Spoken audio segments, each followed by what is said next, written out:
Hello, gorgeous people. How are you? Welcome to Peaceful Rebellion and this channel. Today I'm talking about Dale Carnegie. Tell you all about it on the other side.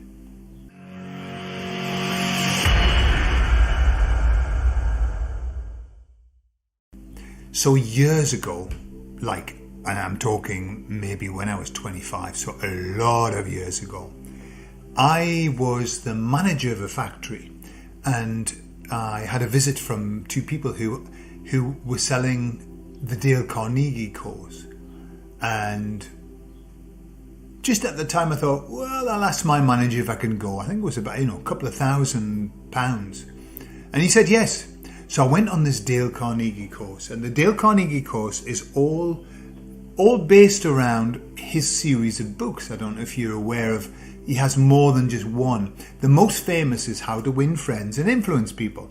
And it was always my joke. I used to say to people who were not very good with, in what they said, I used to say, I don't suppose you've read the book How to Win Friends and Influence People, because it's a book about how to get on with people. And so I've recently downloaded that to my Audible listening library, and it's wonderful. It's wonderful. So I went on the course, and on the course I kind of reviewed the golden rules of Dale Carnegie, which are truly golden. And I'll be honest with you, I started to apply them in my life, and I noticed a big change in the way that I was able to get along with people. Yeah. But I've been listening to it. It was written in 1936, and it is the story going from the start right the way through is literally the ascension of the ego. Okay? And it starts off with, it starts telling you about what people are like. People are egocentric. People think in terms of themselves. And it's almost like what it juxtaposes what you would call people who haven't woken up to the change. That's what they're like, and it's how to get the best out of them. And to get the best out of them, you've got to awaken, and you've got to become aware. So it's kind of like this little story that was set out of how to wake up, and how to wake up to how people are. It's not a criticism of people, but Dale Carnegie makes it very clear that if you want to get the best out of people, you've got to play their game. You've got to play to their wants and desires. And everything that he talks about is always backed up with, do this, but do it genuinely. Do this, but do it honestly. So he never ever talks about it, just going through the motions, which I'm sure many people have done. Well, I'll do that because that'll get me something. And it's kind of like this, the way forward, I suppose, which is I help you, you help me, and look how fast we can go. Because everything that he taught in the book, and I would recommend, if you haven't read it, I would recommend that you get it. Okay, it's definitely, it's a book that you can use for life. It's like a Bible. Now, if you follow the tenets there, then boy, it'll change. Not so much, well, I suppose indirectly it'll change your life. It'll change every interaction that you have with people. Yeah? So one of them is be a good listener. And what Dale Carnegie does, he gives you lots and lots of stories to back up why that's important, and also to show you how to do it, to be a good listener. And there's something that I've done for a lot of years. I think I've mentioned this before. But what I realized was, everybody's tuned into WIFM, What's in It for Me. People are very interested in their own selves. And that has to do with the way that the ego, the 3D ego, works. People are very interested in themselves. People like you to say nice things about themselves. People like you to ask them about themselves. Yeah. And then people love you to listen as they tell you about themselves. So being a good listener is fantastic. It's fantastic no matter what dimension you're in. By the way, being a good listener is being a good listener. But what I did after, I think it was this book that instigated it, I realised how many people didn't really listen. And it became a source of amusement for me. And so what I would do is I would go, and I still do, I would go to places with the sole intention of nobody knowing anything about me. Nobody asking anything about me. And what I discovered was this. Nobody asked anything about me.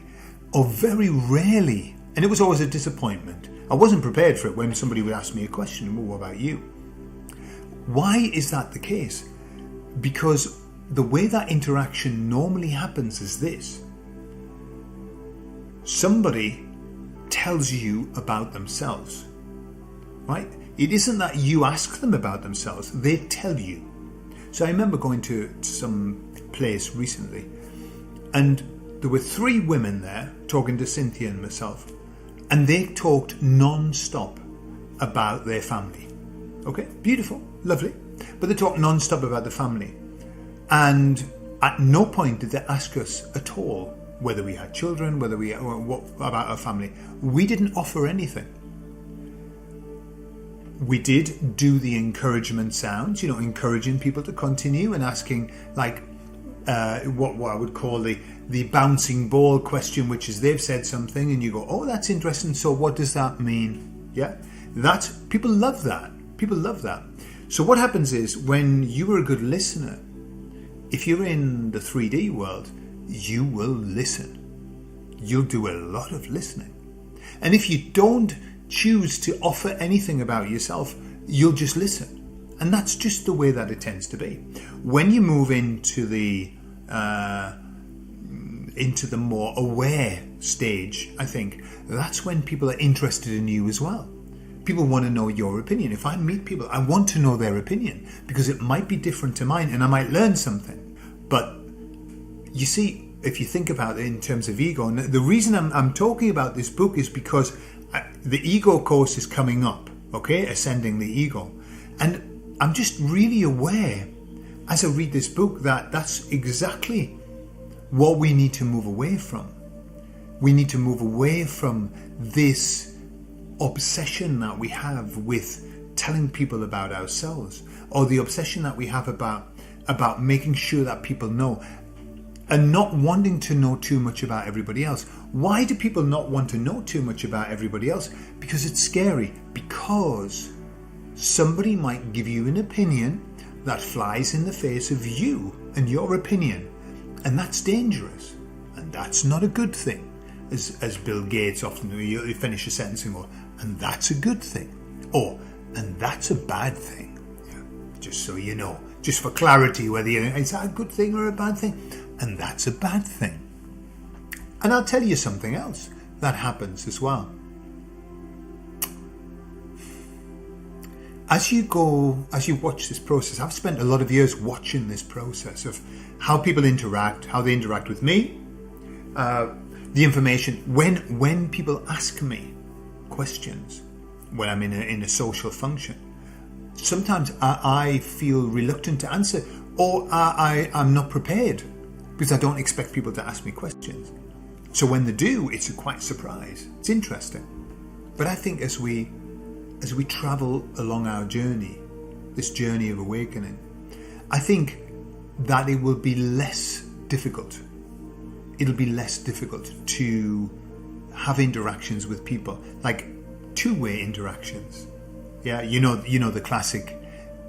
Somebody asks you a question, not because they want to know what you think, it's because they want to talk about it. And then as you are giving your answer, you can see in their eyes they're thinking about what they want to say. And that's always the worst kind of conversation ever. The worst kind of conversation for me is when I'm talking and the person is clearly not listening because they want to say something. And so very often what I do is if somebody kind of jumps in, I stop talking. And often it happens, you'll say something, or somebody will say, yeah, because the other day, stop. As soon as they jump in, I stop. Why? Because what is the point? What is the point of saying words if they're not listening, if it's for them. Saying words generally is very powerful. I mean, words. You say the right words, it changes everything, the fabric of the universe. But when you're saying something, for example, you want to explain something, somebody says, tell me why.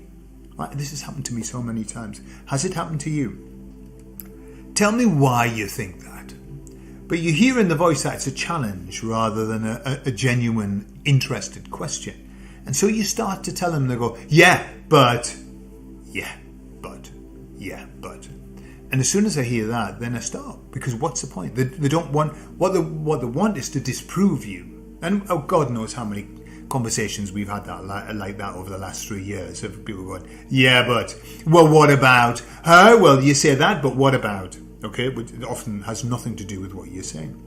Yeah, I listened to, that Andrew Bridgen. Is it Andrew Bridgen, the MP? When he was in the Houses of Parliament doing his last talk. Was it yesterday or the day before? I can't remember. And as he started to speak, everybody ran out of the House of Commons for a start. And there was one guy who was going around ushering people out, like, get out. Okay? And so he delivered a speech that was worthy of 5 stars. It was filled with accurate content that had statistics and quotations and everything, links, the whole shebang. He delivered this beautiful 20-minute speech. Then the one guy who obviously had to stay, I've got to stay because I've got to answer this. There were only about 4 people left in there. He stood up and he did this reply, which had no information in it whatsoever. None. No information. It was just, you say this, but, well, studies have shown, and it was all like that. The latest statistics show, but he didn't mention the latest, which ones, didn't. And he was using words like safe and effective, been proven, we're very happy, it's safe and effective. And he just kept using the jargon words. It was all jargon. There was no depth, it was that shallow. And obviously Andrew Bridgens was very deep and very, loads of information. This guy and it was like, did you even listen to what he said? Or were you just waiting for him to finish so you could read your pre-written script that you didn't write? For sure. And it was the quintessential 3D mire that people are sitting in at the moment, which is just like, it's me. I'm number one. My opinion is the only opinion that's of value here, and I'm going to say it. And I'm not really interested in what you're saying. And I just think, wow, we need out of that. I mean, I know lots of people have commented on that, the disgustingness of nobody being there and, his words just kind of echoing in an empty chamber. But that's where we're moving from. That is the antipathy of where it is that we're moving to. And so, in resume, is that how you can even say that? In resume. In Spanish you say en resumen, so that's why, but in resume, it's our job to get get through this. Let's get our ego ascended a little bit. Let's start celebrating one another. And a great way to get a good start is to get a hold of How to Win Friends and Influence People and have a read of it. It is a classic book and it's timeless. It truly is. When we get to where we're going, like a bit further down the line, then it will be outdated because it'll be talking about people that don't exist anymore. Yeah. But for the moment, those people still exist. And we still have to deal with them. And so, listen, we've got to be very persuasive now in everything that we do, in every interaction. So we might as well get the tools, and that book will give you the tools. Okay? All right, I love you all. I'll see you all on Friday. Bye-bye.